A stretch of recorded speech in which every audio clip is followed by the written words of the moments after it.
I mean, you know, I've worked for 30 years as an actor, doing lots of different things, but I don't think unless I get another, like a Marvel Studio superhero that is blown away, I don't think anything will surpass Power Rangers.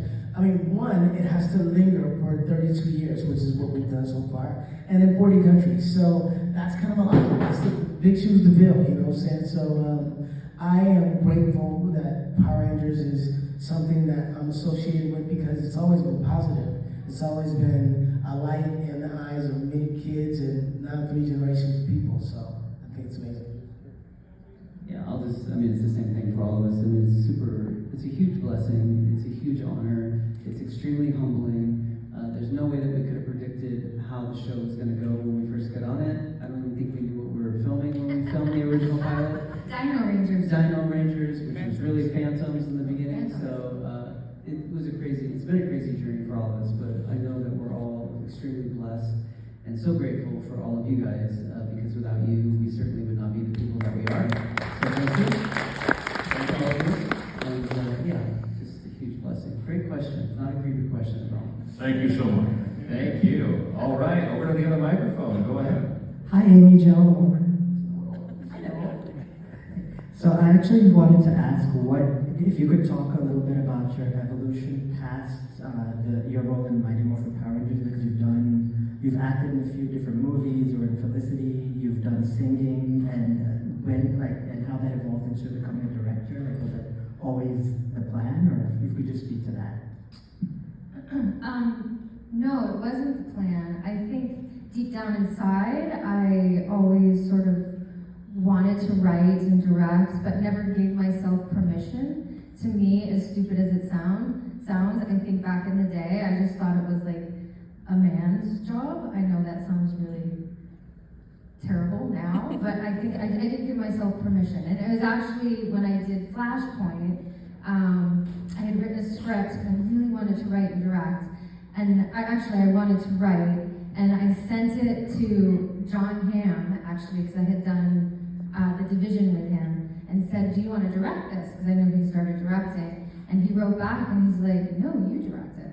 And I was like, and it was weird because it was like, I needed a man to give me permission to like suddenly go, oh, yes, this is what I want to do. So then as soon as Flashpoint ended, I did it Indiegogo and had so much support from so many people, and I did my first short film, and I went, oh my God, what have I been doing for the last 20 years?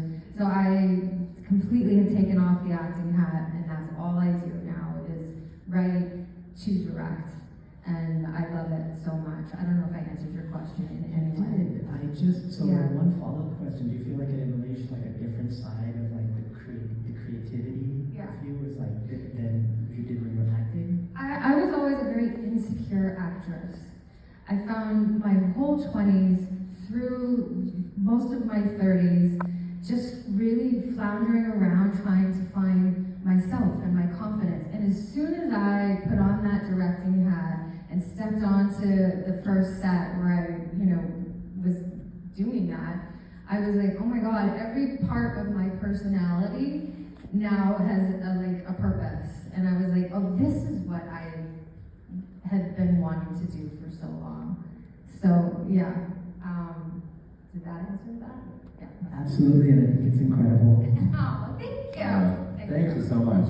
Okay, over to the other side. Go ahead, what's your question? Hey, and this question is open for all of you, but I guess as cast members, 2 beloved cast members of the fans have passed away, and I just want to know if you guys have any special memories with them, or maybe some untold stories we haven't heard that you'd like to share.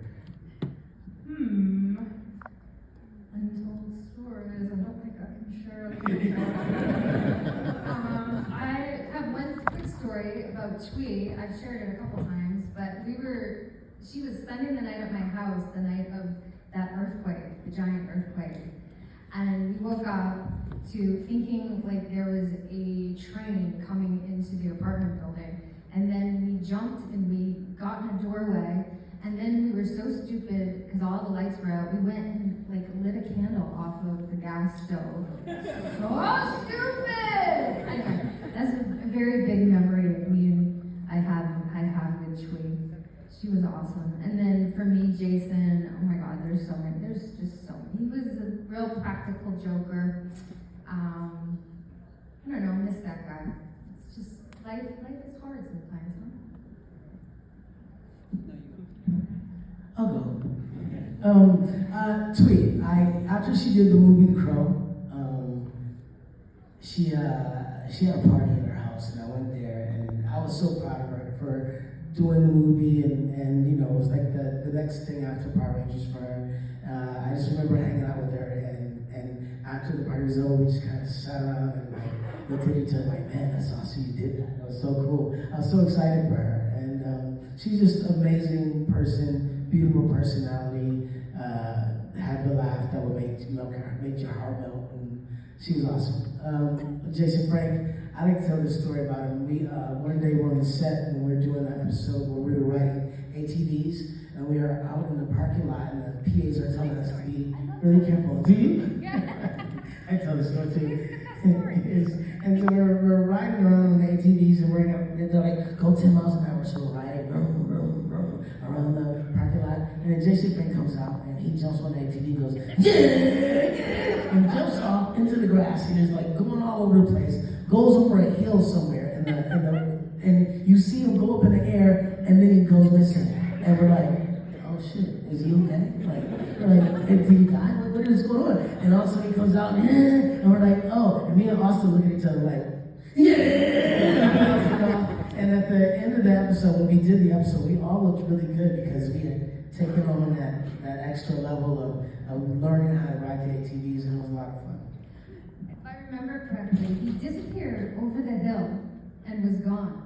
And the ADs and everybody it was like maybe 15 minutes. We were like looking for him. And then all of a sudden, like 15 minutes later, this little, like, it was very far away, comes over the hill and he comes riding back to you. Yeah, it was crazy. It's so funny. Oh my God, it's so funny. No, he was just a bad person. I mean, if any of us had done anything like he did, we would be fired. But he got away with everything, so I don't like him for that.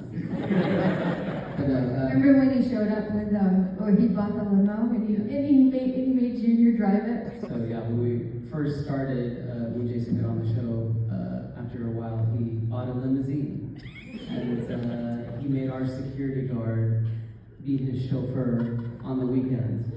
Jason was like big time Hollywood, you know. So it's so ridiculous. Like, he lived in this apartment building, and I would go over there, and you'd go down into where they park their cars, and you just see Jason's giant limo. It's like, dude, what are you doing?